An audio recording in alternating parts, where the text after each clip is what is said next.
Professor Benegal Narasimha Rao के मसौदे को देख और परख के उसे सही रूप देने की जिम्मेदारी थी ड्राफ्टिंग कमेटी की, जिसके अध्यक्ष चुने गए थे डॉक्टर भीमराव अंबेडकर। अब उन्हीं को तय करना था कि भारत के बाशिंदों के बुनियादी हक क्या होंगे, कितने होंगे और कैसे होंगे।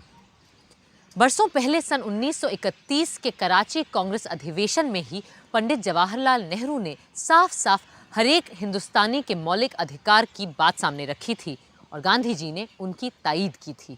आज हम कांग्रेस की तरफ से सरकार से ये मांग करते हैं कि आपको हर हिंदुस्तानी को उसके बुनियादी हुकूक देने ही पड़ेंगे। भारत माता की जय! भारत माता की जय! भारत माता की जय! हम मांग करते हैं कि हर शहरी को अपनी बात कहने, विचार रखने की आजादी हो। हर नागरिक को मिलने जुलने, मीटिंग करने का हक हो। हम मांग करते हैं कि हर बशर को अपने मजहब को मानने और धर्म का प्रचार करने की छूट हो। हर जबान और इलाके के बाशिंदे को और खास करके माइनॉरिटी को इस बात का हक हो कि वो अपनी जबान और कल्चर को महफूज रखे। वंदे मातरम! वंदे मातरम! वंदे मातरम!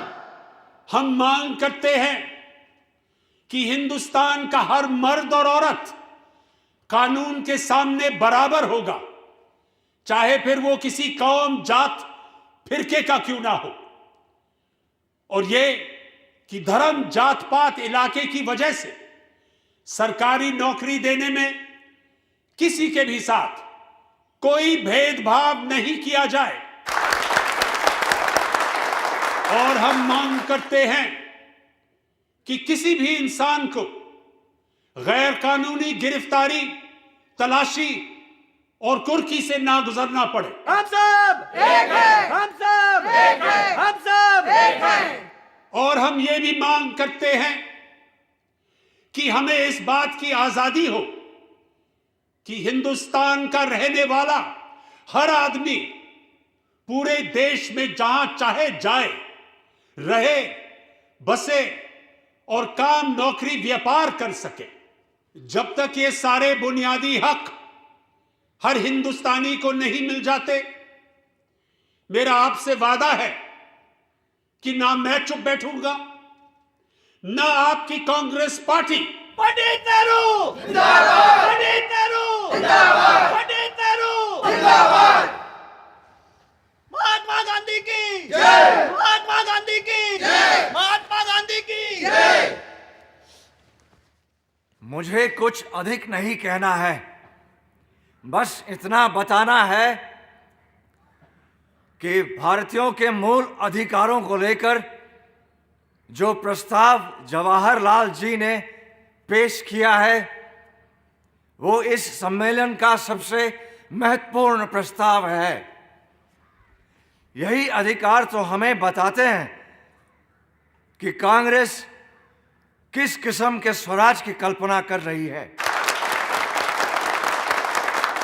संविधान सभा ने फंडामेंटल राइट्स को लेकर आज़ादी और बंटवारे से पहले ही सन 1947 में एक समिति बनाई थी, जो पहली बार 27 फरवरी के दिन मिली।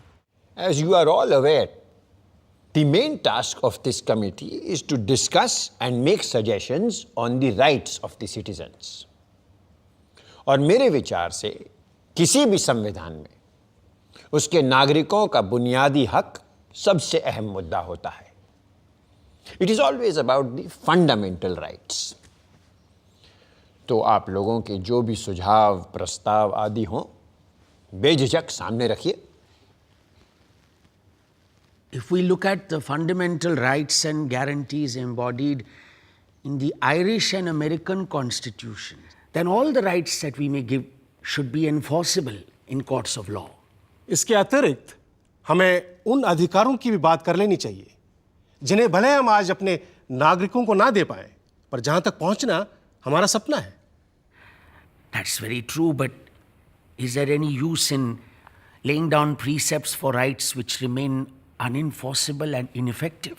अधिकारों के साथ साथ हमें अपने कर्तव्यों की फेहरिस्त भी बना लेनी चाहिए। तो चलिए पहले हम उन्हीं मूल अधिकारों की बात कर लेते हैं जिनके नाम मिलने पर हर शहरी न्यायालय के द्वार खटखटा सकता है। Well, if you ask me, I think we should take the Constitution of the United States of America as a model for the protection of the basic rights of our citizens. If I may, I would like to inform the committee that I have prepared a long list of fundamental rights, which I can lay here. अब यही तो आपका बड़प्पन है अम्बेडकर जी। मुझे ये भी पता है कि प्रोफेसर केटी शाह ने भी कमेटी की सहूलियत के लिए काफ़ी सारे नोट्स तैयार किए हैं। मैं कमेटी के ऑफिस को तायीद कर देता हूं कि वो इन सारे दस्तावेज़ों की कॉपियां हर मेंबर को मुहैया करवा दें। Now may I also suggest that the committee adjourns for at least 3 weeks, hence providing the members with enough time and opportunity to formulate their own proposals. I think you will have a consensus on this. Good. तो चलिए 1 महीने बाद मुलाकात करते हैं और आज यहां ये प्रण करते हैं कि फिर इस कमेटी का काम हम तब तक स्थगित नहीं करेंगे जब तक कि भविष्य के भारत के नागरिकों के मौलिक अधिकारों का एक पूरा खाका तैयार नहीं कर लेते। 24 मार्च को जब कमेटी दोबारा मिली तो उसमें और लोग भी जुड़ चुके थे और इसके बाद कमेटी लगातार 10 बार मिलती रही ताकि मौलिक अधिकारों को लेकर एक साफ तस्वीर सामने आ सके। तो ये तय पाया गया है कि भारत के हर एक नागरिक को कहीं भी आने जाने, रहने, बसने, जायदाद खरीदने और नौकरी, काम, व्यवसाय करने की पूरी आज़ादी होगी। Subject to such restraints as the law may impose. Oh yes, of course, that goes without saying. No, Acharya ji. In a constitution, nothing goes without saying. Doctor Ambedkar ठीक कह रहे हैं आचार्य जी। तभी यहां जो ये लिखा है कि all citizens of the union will be equal before the law, मेरे विचार से लिखा जाना चाहिए कि all persons and not merely citizens of the union shall be equal before the law. जी ठीक बात है। अब हम किसी को सज़ा सिर्फ कम या ज़्यादा इसलिए तो नहीं दे सकते कि वो संघ का नागरिक नहीं है। एक बात और थी, आर्टिकल 4 ये कहता है कि हिंदुस्तानी भाषा जिसे नागरिक अपनी पसंद से देवनागरी या फारसी लिपि में लिख सकेगा, संघ की राष्ट्रभाषा के रूप में प्रथम औपचारिक भाषा होगी। I do not think that the question of national language has anything to do with fundamental rights. मैं डॉक्टर अंबेडकर से इत्तेफाक रखती हूँ। कल हम जो चाहें अपनी नेशनल लैंग्वेज चुनें, लेकिन आज उसका इस बात से क्या लेना देना कि हम अपने बुनियादी हक कितने और क्या तय करते हैं। राजकुमारी जी ठीक कह रही हैं,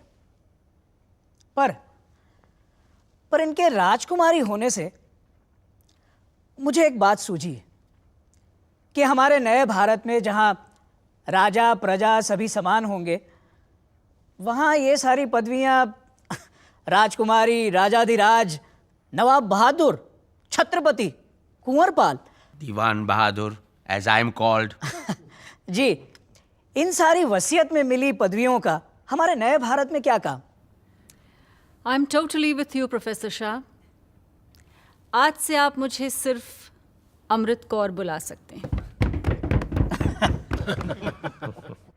And from tomorrow, shall we stop addressing Kriplani ji as Acharya, Ambedkar ji as doctor, and you as professor? नहीं नहीं नहीं, देखिए एकेडमिक डिग्री और काम के पदनाम तो रहेंगे, पर ये खानदानी और पैदाइशी पदवियां खत्म। और मेरे जैसे लोगों का क्या होगा जिन्हें किंग ऑफ इंग्लैंड ने नाइटहुड की पदवी दी है? पहली बात तो ये कि अब किंग ऑफ इंग्लैंड का हम लोगों से क्या लेना देना, क्यों? और फिर भी अगर कोई देश या कोई सरकार हमारे किसी नागरिक को कोई पदवी देना चाहे तो मेरे विचार से पहले उसे हमारे संघ की सभा से इजाजत लेनी चाहिए। आचार्य जी, आज़ाद भारत के नागरिकों को अगर हम सबसे बड़ा अधिकार दे सकते हैं वो है आज़ादी का अधिकार। बरतानिया के राज में जब देखो तब यह अधिकार छीन लेती थी सरकार, पर अब हमें अपने नागरिकों को पूरी और मुकम्मल आज़ादी देनी ही होगी। मैं आपसे पूर्णतः से सहमत हूं। मैं भी पूरी आज़ादी के पूरे पक्ष में हूं। See, absolute liberty is simply a utopian dream. Just because we will become a free nation from tomorrow, society will not become free from crime or criminals. And for the sake of law and order, we will have to jail, arrest, and intern people. In that case, we should have a provision that the person has to be informed of his deprivation of liberty within 24 hours of his detention. हाँ, गिरफ्तारी के 24 घंटे के अंदर अंदर सही कानूनी मदद और सुनवाई का हक हमें हर नागरिक को देना ही होगा, वरना कोई फर्क नहीं रहेगा आज़ाद और गुलाम भारत में। मुझे नहीं लगता हम में से किसी को भी इस प्रावधान से ऐतराज होना चाहिए। लोकमान्य ने तो बहुत पहले ही कह दिया था that Swaraj is my birthright and I shall have it.